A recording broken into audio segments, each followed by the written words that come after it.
Hello horror fans. आज मैं एक रूहानी कहानी सुनाने वाला हूँ। एक ऐसी भूतिया हवेली की कहानी जो आपको रात भर सोने नहीं देगी। तो लाइट्स कम करो, कंबल और लो और चलो डुबकी लगाते हैं देसाई हवेली की डरावनी कहानी में। बहुत पहले इंडिया के एक छोटे से शांत गांव में एक पुरानी शानदार हवेली थी जिसे देसाई हवेली के नाम से जाना जाता था। वो गांव की शान थी, ऊंची, खूबसूरत और रहस्यमयी। लेकिन जैसे जैसे साल बीतते गए वो कुछ और ही बन गई, एक डर और खौफ की जगह। कहानी शुरू होती है देसाई परिवार से। वो गांव में जाने माने थे, सबका आदर और प्यार पाते थे। लेकिन एक रात एक भयानक त्रासदी हुई। मिस्टर देसाई, परिवार के मुखिया, रहस्यमय तरीके से गायब हो गए। दिन हफ्तों में बदल गए, हफ्ते महीनों में, लेकिन उनका कोई पता नहीं चला। लोगों ने हवेली के आसपास अजीब आवाजें और भूतिया साया देखने की बातें करनी शुरू कर दी। बचे हुए देसाई परिवार ने इन अफवाहों को अनसुना करने की कोशिश की, लेकिन भूतिया हरकतें और बिया आ गई। दरवाजे अपने आप खुल जाते, बंद खिड़कियों से ठंडी हवा के झोंके आते और गलियारों में भयानक फुसफुसाहट गूंजती। परिवार किसी अनदेखी ताकत से परेशान था। एक रात मिसेस देसाई ने एक मशहूर स्थानीय पंडित से मदद लेने का फैसला किया, जो अलौकिक ताकतों से निपटने में माहिर थे। पंडित हवेली पर पहुंचे और तुरंत एक अंधेरी उपस्थिति महसूस की।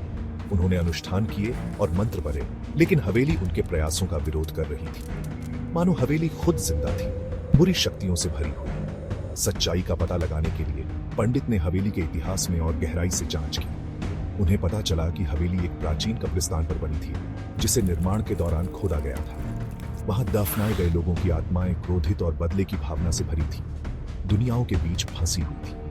इस ज्ञान से लैस होकर पंडित एक आखिरी मुकाबले के लिए हवेली लौटे। उन्होंने देसाई परिवार को इकट्ठा किया और उन्हें हाथ पकड़कर एक साथ प्रार्थना करने का निर्देश दिया। जैसे ही उन्होंने ऐसा किया, हवा तनाव से भर गई और तापमान गिर गया। दीवारों पर परछाइयां नाचने लगी और कमरे में एक धीमी भयानक गुर्राहट गूंजने लगी। पंडित ने जोर से मंत्र पढ़ना शुरू किया। उनकी आवाज पूरी हवेली में गूंज रही। अचानक एक तेज रोशनी ने कमरे को अपनी चकमक से भर दिया और गुर्राहट दमकने बाहर हट गई और आगे सन्नाटा से आत्माओं को आने की शांति और देसाई उस आत्मा को कभी जो कभी उस पुरानी हवेली में जाए। आज भी गांव वाले देसाई की कहानी सुनते हैं। उस वक्त उनकी विश्राम स्थल का सम्मान करने की चिंता जो आपको रात के अजीब शोर को नजरअंदाज करने से पहले दो बात पूछने पर मजबूर कर दें। अगर आपको ये डरावनी कहानी पसंद आई तो लाइक, सब्सक्राइब और नोटिफिकेशन बेल को दबाना ना भूलें। और भी रोंगटे खड़े कर देने वाली कहानियों के लिए अगली बार तक डरे रहिए।